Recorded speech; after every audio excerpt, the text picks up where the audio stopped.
Greetings to all of you. I am Priti Dhawan and I will be putting forth some understandings today on aspects related to developing self-awareness and empathy. Please look upon these and this presentation as a suggestive set of guidelines for you to evaluate them critically, churn it rationally, and further furnish it intellectually. Each of you come in from a varied set of disciplinary backgrounds. Please enrich this particular set of guidelines with your contextual understanding. I wish to start with an invocation. The invocation is about trust, seeking your trust. Give me your hand that I may walk in the light of your faith in me.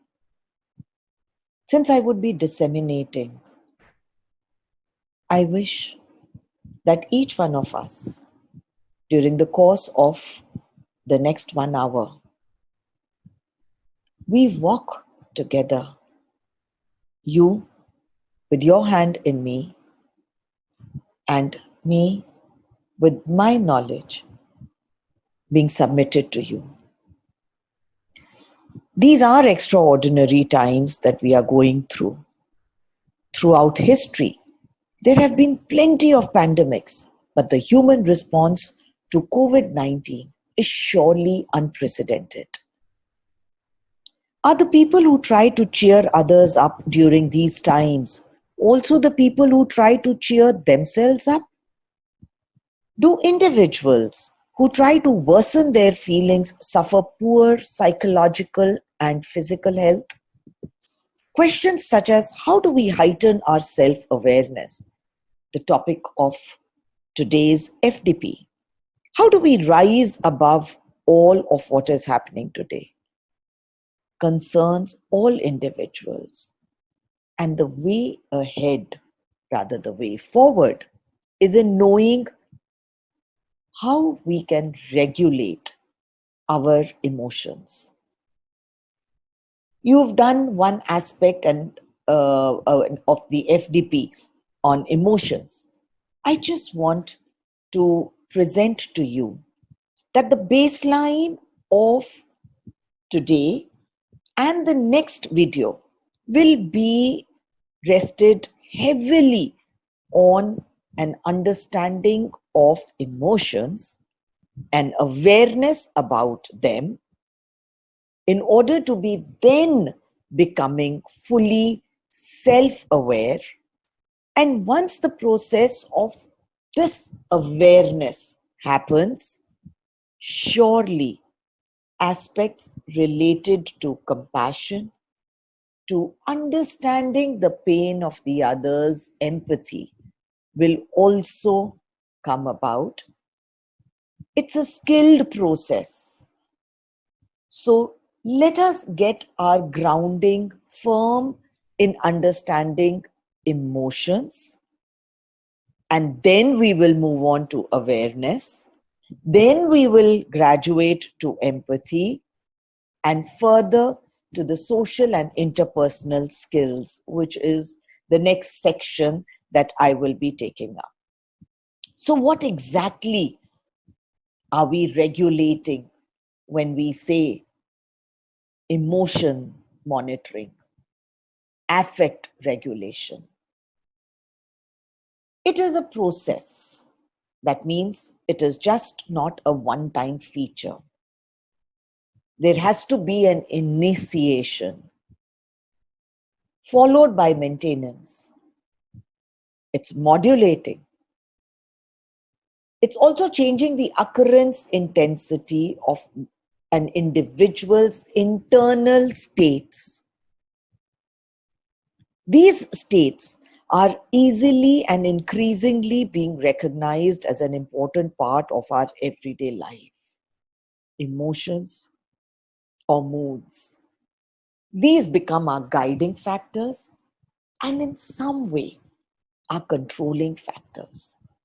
Let us understand them further and in depth.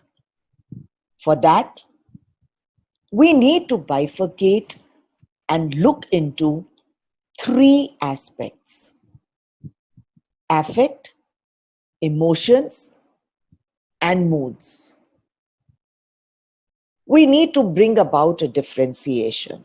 The broader umbrella, of course, is the affect, which has both emotions and moods.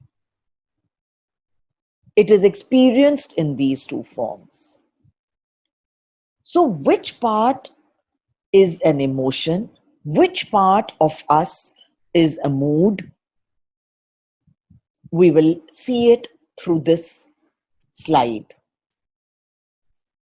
Emotions seemed to be caused by specificity.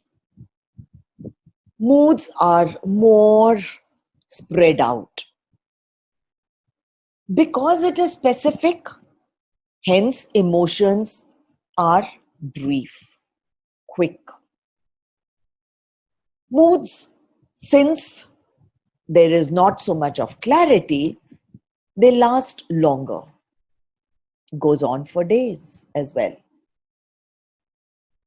Emotions are also numerous in nature, pretty directed and action oriented. I could be sad today, I'm happy at that occasion, I'm feeling disgusted. Oh, what a surprise.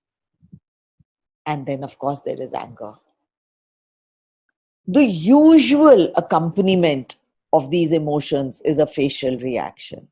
However, moods, their bases are cognitive.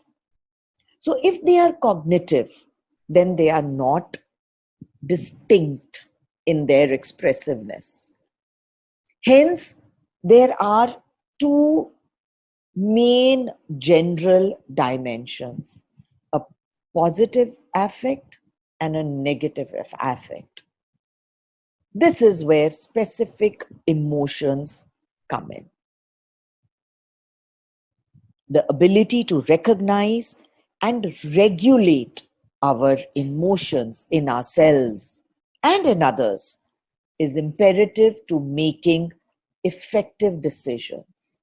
Our everyday life is governed by quick, a yes or a no. Should we do it or should we not do it?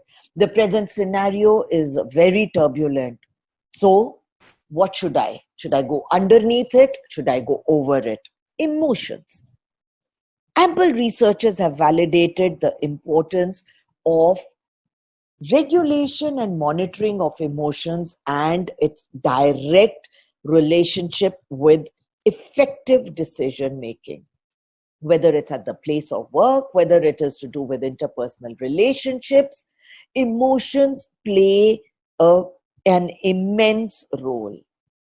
You know, even in the formation of a trust, emotions come into play.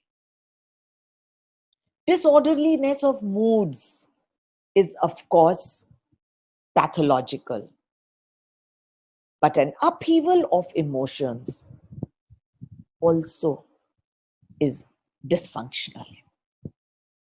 We need to now understand, in order to be able to develop self-awareness, we need to understand our emotions.